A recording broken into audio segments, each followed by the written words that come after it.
So I've got three really key tips when it comes to filling out a March Madness bracket. And it's not dealing with any specific teams, although there's a lot of things we can look at with respect to specific teams. But when filling out a bracket, you want to make sure to get the end right. The guy or the man or woman who's winning the office pool after day one is rarely the person who's winning the office pool at the end of the tournament. Getting the end right, having that champion, and if you can, obviously, having as many of the Final Four right is very important. Surviving is another key point. That's my second biggest tip when it comes to filling out an NCAA tournament bracket.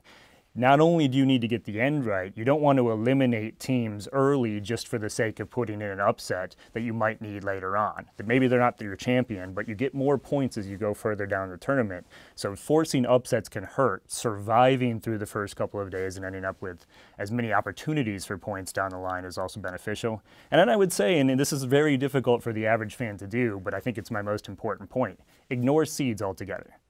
Completely ignore seeds, look at the teams, try to understand who the better teams are, because seeding, and we teach this in our bracketology class, is all about the most deserving teams.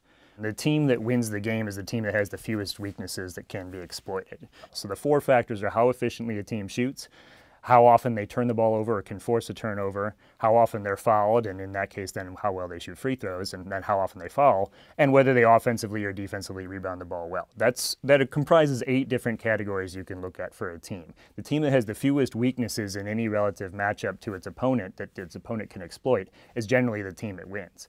And the teams this year that we think are the most successful are the teams that fall into that category, that are very efficient in almost every range. I'm talking about teams that fall in the top 25 for our rankings right now, offensively and defensively, like Arizona, like Syracuse, Louisville, Pitt, which is a bit of a surprise to a lot of people, but is incredibly efficient as well.